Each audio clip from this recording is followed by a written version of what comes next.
Gracias por recibirme en su escuela. La tecnología hace posible que pueda estar yo con ustedes desde Cuernavaca, en México, hasta su escuela, el Colegio Lux Mundi, en la República Dominicana, en la que por cierto he estado un par de veces y me he sentido muy acogido por su gente, me ha gustado mucho su país.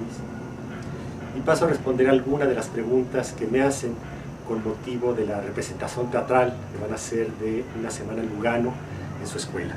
Los alumnos de cuarto, quinto y sexto grado me hicieron algunas preguntas. ¿Cómo me surgió la idea de escribir Una Semana en Lugano? Bien, esto surgió gracias a que la editorial Alfaguara, en México, le pidió a 4 escritores que escribieran una historia larga, aproximadamente 100 páginas, para ser publicada con motivo de la celebración del 5º centenario del descubrimiento de América. No tenía que ver con el descubrimiento, solamente una historia que, junto con las historias que se escribirían en otros países, se sumarían para hacer un gran mundo de historias.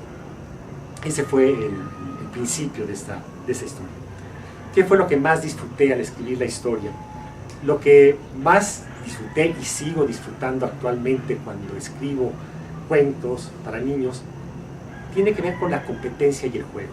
A mí me gusta mucho jugar y me gusta mucho también participar en la competencia. Y estos dos elementos, a la hora de juntarlos y meterlos con un personaje, me atrajo mucho esa idea. ¿A qué edad descubrí mi don de escritor y qué me motivó a escribir? Bien, cuando yo era niño casi no leía nada. La oferta editorial que había en ese entonces para niños y jóvenes en México era al menos muy pobre. No había gran atracción hacia los libros, me gustaba más bien leer cómics, hasta que algún buen día, cuando cumplí más o menos 16 años, me encontré en la casa con un libro de pastas duras, con letras doradas en la portada, que se llamaba Crimen y Castigo. No tenía nada que hacer en ese momento, y dije, bueno, pues voy a ver de qué se trata. Leí la primera página, la segunda página, la tercera, la cuarta, la quinta, y de pronto estaba yo totalmente atrapado en esta historia que sucedía en el siglo XIX en Moscú. Yo me iba a la escuela, a la preparatoria, regresaba, comía, no hacía nada de tareas y me metía de lleno a leer mi novela. Hasta que un día esa novela se me acabó y me quedé yo con un enorme vacío. Dije, ¿ahora qué hago? ¿Cómo lo voy a llenar? Y aunque no había muchos libros en mi casa, sí había, y me dediqué a leer todo lo que hubiera.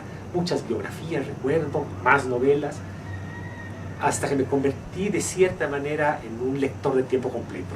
Y me sucedió un tanto lo que el Quijote, que de tanto leer novelas de caballería, un día decidió convertirse en caballero andante. Yo de tanto leer un día dije, ¿qué tal si también escribo? Y empecé a probar. Empecé a probar suerte con la poesía, que era entonces el género que más leía. ¿Cuánto tiempo le tomó escribir el libro? Me tomó aproximadamente unos... ininterrumpidamente yo estuve con la idea de este niño que sale de su casa, el camión de la escuela no pasa por él y llega un tanque de guerra, baja de él un soldado, lo mete dentro del tanque.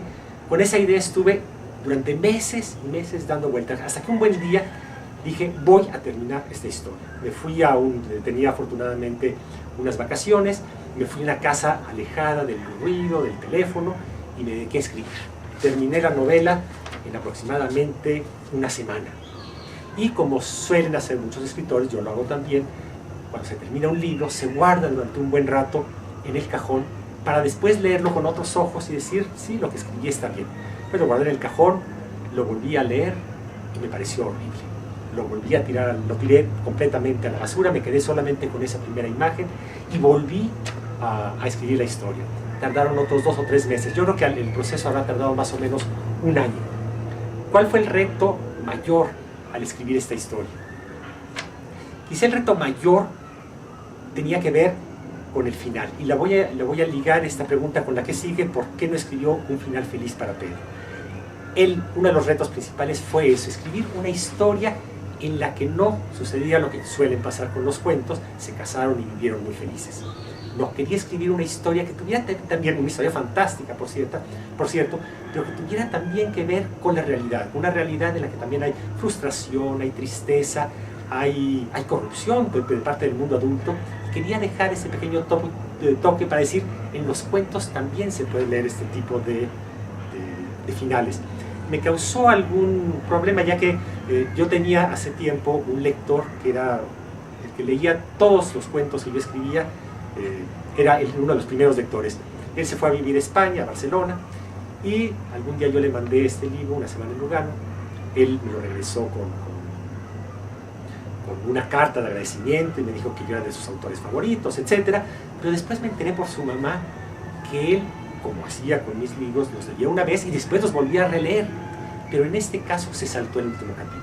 No quiso volverlo a leer, se sentía mal. Y yo le escribí una larga carta para decirle por qué es posible también vivir a través de los cuentos otro tipo de experiencias que no sean solamente el de se casaron y vivieron muy felices. ¿Y cuál es el significado que tiene esta historia para mí? Dos, por un lado, nunca había escrito una historia tan larga. Soy más bien cuentista, más que novelista, ¿no? Me gusta más irme hacia lo breve, hacia la acción. Y esta es una de las historias más largas que había escrito. Quizás sea hasta el momento la más larga que había escrito.